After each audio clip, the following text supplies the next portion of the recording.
UPI ఎక్కువగా వాడుతున్నారా?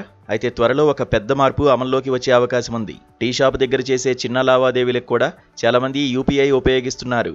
ఇక పెద్ద లావాదేవీలు సులువుగా ఈ విధానం ద్వారా చేయవచ్చు. అయితే స్మార్ట్ ఫోన్ కలిగి ఉన్న ప్రతి ఒక్కరూ ఏదొక యూపీఐ యాప్ వాడుతుంటారు. యూపీఐ లావాదేవీలు రోజురోజుకు రికార్డు సృష్టిస్తున్నాయి. ప్రతిరోజు బిలియన్ల రూపాయల యూపీఐ ట్రాన్సాక్షన్లు జరుగుతున్నాయి. దీంతో పాటు యూపీఐ ద్వారా జరిగే మోసాలు కూడా పెరిగిపోతున్నాయి. ఈ సైబర్ మోసాలను అరికట్టేందుకు RBI, national payments corporation of ఇండియాకు బ్యాంకులు కొత్త ప్రతిపాదన చేశాయి. అనుమానాస్పద లేదా అధిక రిస్క్తో కూడుకున్న యూపీఐ లావాదేవీలు చేసే ముందు పలు సేఫ్టీ ఫీచర్లను పాటించాలని బ్యాంకులు సూచించాయి. ఇలాంటి లావాదేవీలు చేసే ముందు వినియోగదారులను అలర్టు చేసేలా కొత్త విధానాన్ని ప్రతిపాదించాయి. యూపీఐ ద్వారా జరిగే సైబర్ నేరాలకు అడ్డుకట్ట వేసేందుకు ఆర్బీఐకు బ్యాంకులు కీలక ప్రతిపాదనలు చేశాయి. అనుమానాస్పద, హై రిస్క్ కలిగిన లావాదేవీలు చేసే ముందు స్క్రీన్పై అవును లేదా కాదు అనే పాపప్ ప్రదర్శించేలా చర్యలు చేపట్టాలని ఎన్పీసీఐ ఆర్బీఐకు బ్యాంకులు సూచించాయి. అవునుపై ప్రెస్ చేస్తే లావాదేవీలు వెంటనే ప్రాసెస్ అవుతుంది.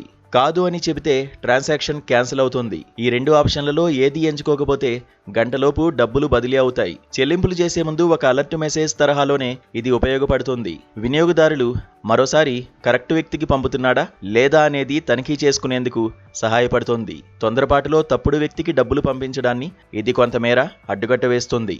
ఈ విధానం తీసుకొచ్చేలా పలు బ్యాంకులు తమ పేమెంట్స్ యాప్స్ల్లో మార్పులను సూచిస్తున్నాయి. పర్సన్ టు పర్సన్ ట్రాన్సాక్షన్ జరిగేటప్పుడు డబ్బు రిసీవర్ ఖాతాలో జమ చేయడానికి ముందు ఎస్ లేదా నో అనే విధానంలో చెల్లింపుదారుడి ఆమోదం కోరతారు.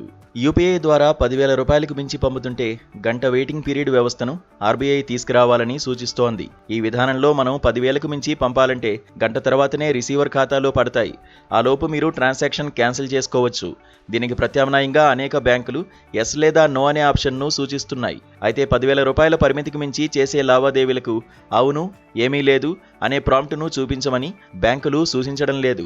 తెల్లవారుజామున 2 గంటలకు చేసే లావాదేవీలు, వినియోగదారుడు ఇంతకుముందు ఎన్నడూ లావాదేవీలు జరపని వారికి చేసే చెల్లింపులు లేదా కొత్తగా తెరిచిన బ్యాంకు ఖాతాలకు చేసే చెల్లింపులు వంటి అసాధారణ ప్రవర్తనను ప్రదర్శించే చెల్లింపులకు మాత్రమే ఈ ప్రాంప్ట్ కనిపించాలని కోరుతున్నారు.